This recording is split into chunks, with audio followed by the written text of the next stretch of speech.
Ugh, you said you were over him, but his hoodie is still in your rotation. It's time. Grab your phone, snap a few pics, and sell it on Depop. Listed in minutes, with no selling fees. And just like that, a guy 500 miles away just paid full price for your closure. And right on cue. Hey, still got my hoodie? Nope, but I've got tonight's dinner paid for. Start selling on Depop, where taste recognizes taste. List now with no selling fees. Payment processing fees and boosting fees still apply. See website for details. Starting a business can seem like a daunting task, unless you have a partner like Shopify.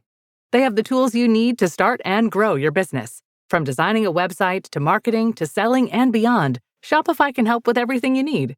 There's a reason millions of companies like Mattel, Heinz, and Allbirds continue to trust and use them. With Shopify on your side, turn your big business idea into... Sign up for your $1 per month trial at shopify.com/special offer. Hello and welcome. I'm Ray Review, back with another dark story. Today is the story of 8-year-old Maddie Clifton and the week-long search that ended with a discovery so horrifying it shattered an entire community. What happened to her was violent and frightening, and avoiding those realities don't protect her, it protects us. So I'm going to tell this story carefully, but honestly, and without denial, because the full truth matters here, but please take care while listening. This is the story of Maddie Clifton. Before we start, a quick reminder that I do tell a lot of dark stories on this channel, and while they matter, they can be heavy, so please listen with care, and take breaks if you need to. But if you like spoken true crime stories, please like this and follow the channel. Not only will you be notified when a new story drops, but it helps the channel so much.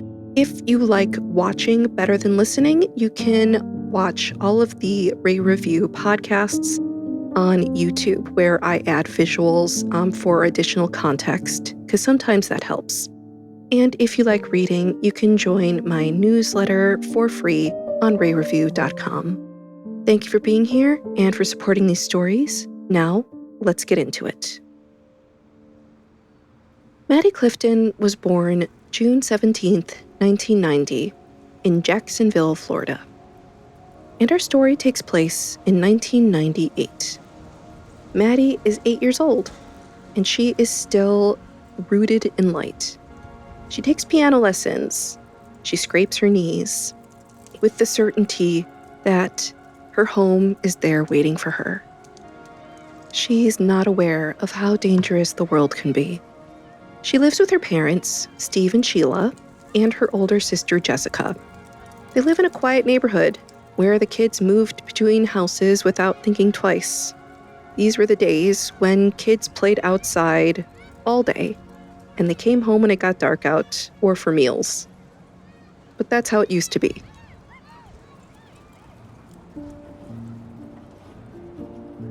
So let's talk about the day that Maddie Clifton disappeared. It's November 3rd, 1998. It was a perfectly ordinary day. Nothing felt unusual. It was late afternoon, dinner was soon, and Maddie went outside looking for someone to play with. Eventually, she finds some kids to start tossing around golf balls, because it's 1998, we don't have internet, so we would bounce golf balls. Why not? So they're playing with these, some of them roll away, and they lose some. And Maddie says something very simple. She says she can get more. She only lives 3 houses down, so the kids agree. Go get more, we can keep playing the game. Maddie runs home, she goes inside the house. Her sister Jessica is practicing piano, and she is focused, immersed. She's dialed in. So Maddie comes in, but Jessica doesn't want to be interrupted, so she tells her to go back outside. Like, get out of my face, Maddie. I don't care about your golf balls. She didn't think anything of it, but unfortunately, that's the last moment anybody has with her. Ordinary sibling friction turns into something that will haunt Jessica for the rest of her life. So let's talk about when things start to shift. It's around 5 p.m., and dinner's approaching, and Maddie should be nearby, so Jessica is sent out to find her sister. But she can't find her. She rides her bike to the usual spots, and the kids tell her the truth. She left to go get the golf balls, but she never came back. So Jessica circles the neighborhood. She calls her name. She checks the yards and the streets, and nothing. There's no sign of Maddie anywhere. So she goes home, hoping that Maddie had turned up. But she hasn't. The police are called, and the neighborhood that once felt safe starts to feel exposed. The search efforts grow quickly, and things start to get more serious. There are volunteers, officers, search dogs, flyers. Every hour without answers weighs heavier than the last. And hours turned into days, and after 7 days, the FBI is brought in to help with the search of 8-year-old Maddie Clifton.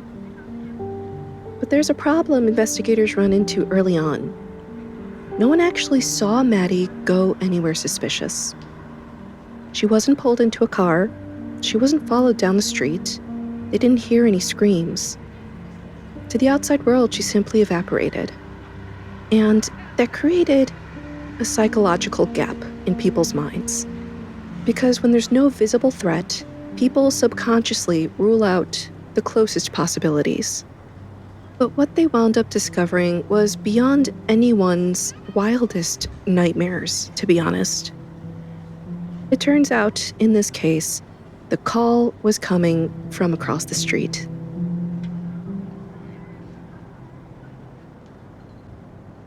So let's talk about that house. Across the street from Maddie Clifton's family lived the Phillips family. The Phillips family had a 14-year-old son named Joshua, and the Phillips family and Joshua were all heavily involved in the search efforts. They all made flyers, they helped with the search, and they all appeared deeply concerned. And there is no additional information about where Maddie Clifton could have been, despite all of the effort and resources the neighborhood and the community are putting into locating her. It's now 7 days after Maddie has disappeared. And one day, the mother of the Phillips family is home by herself. But she starts to notice something in her son's bedroom. What did she notice? A smell. At first, it made sense. Her son had birds, and he didn't clean the cage often. He was only 14 after all. But this was a different kind of smell. It got heavier. It got more sour. It got more persistent. Then she noticed her son's waterbed. It was leaking. So she lifted up the sheets, and she saw a bunch of tape, layers of it, and it was trying to patch a hole pretty poorly, to be honest. Then she saw there was a sock jammed under the frame. She thought this was a crude attempt for her son to try and patch up a leaking waterbed. So she tries to pull out this sock, but the sock wouldn't move. It wouldn't budge. And here's why. Because it wasn't just a sock.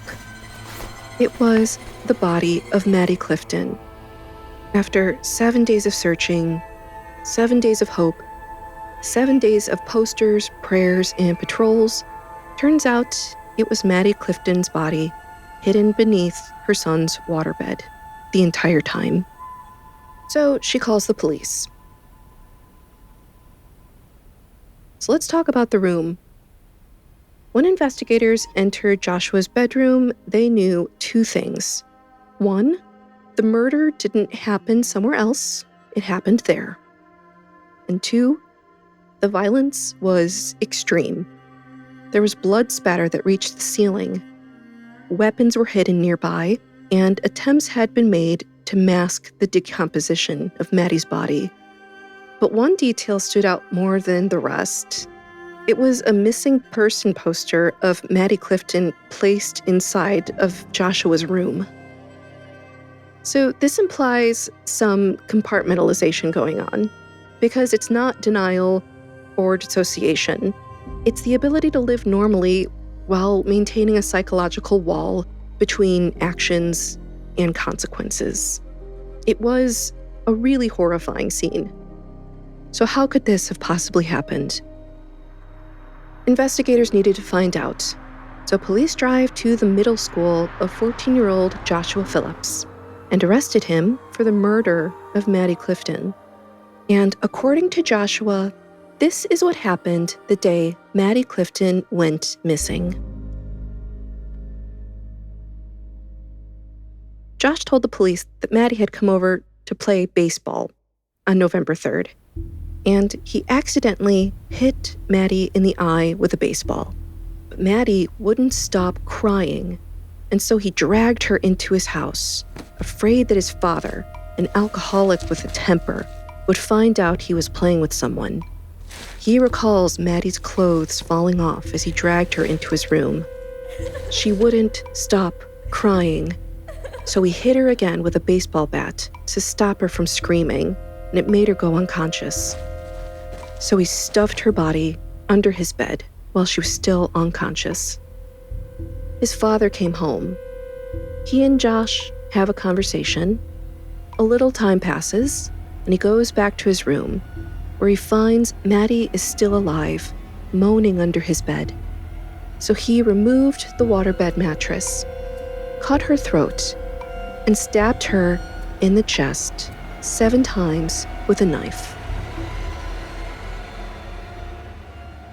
Maddie Clifton was reported missing at 5 p.m. that day, where Joshua participated in the search. He later stated he spent the following week living in denial. He said, "I was putting myself in a fantasy world, that nothing had happened.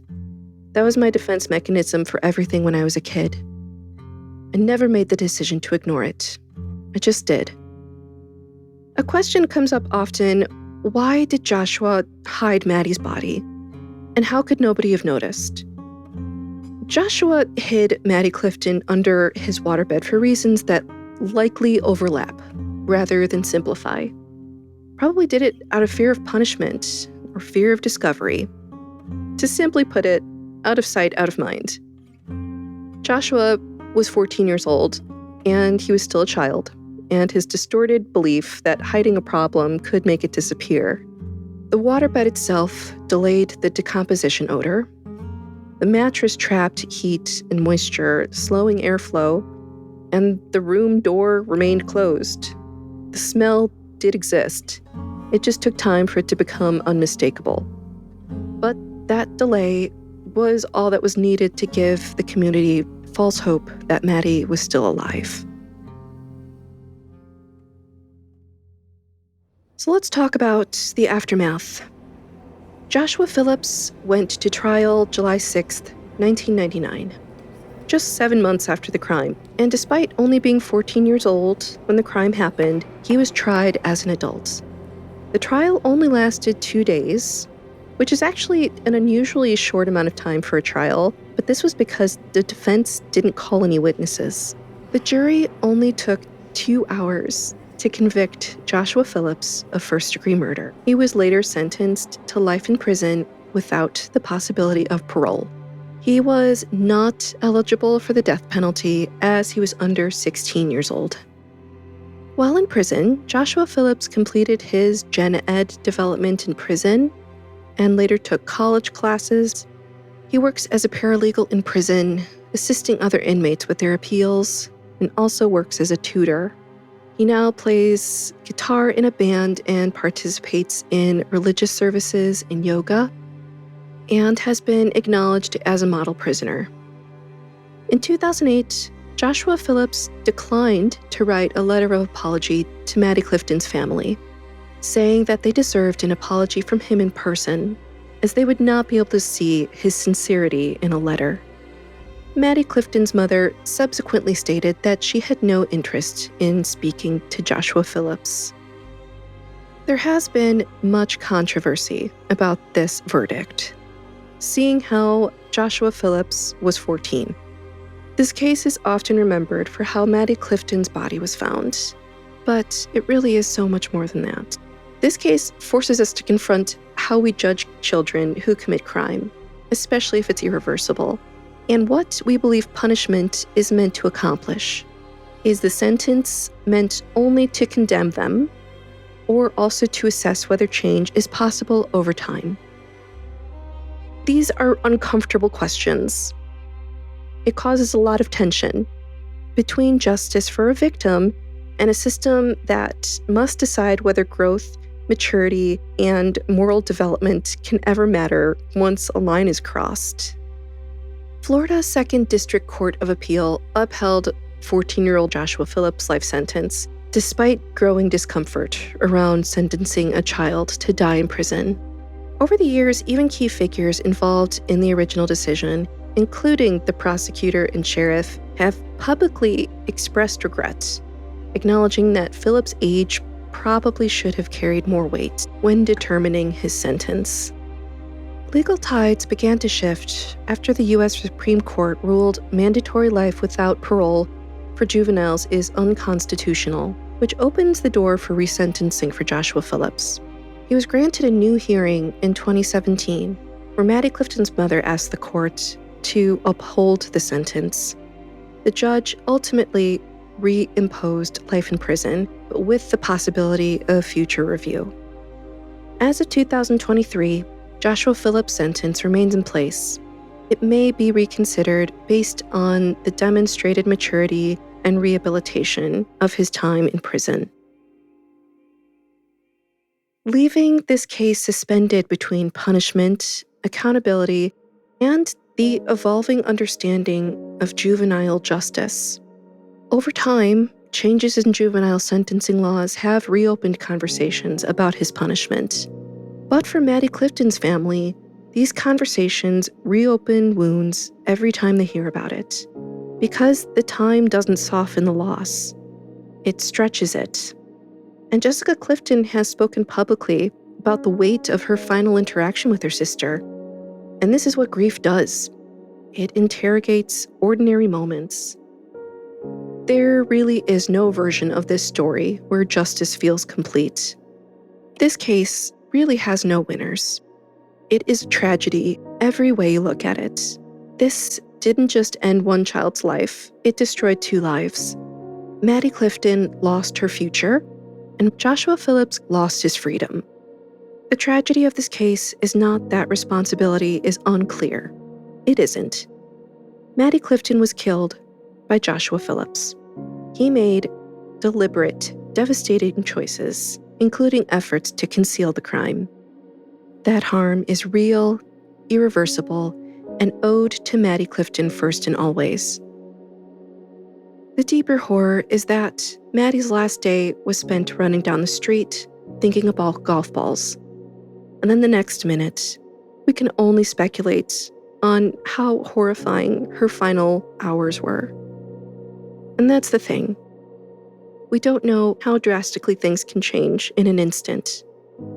And that's something Maddie Clifton's family and Joshua Phillips will have to live with for the rest of their life.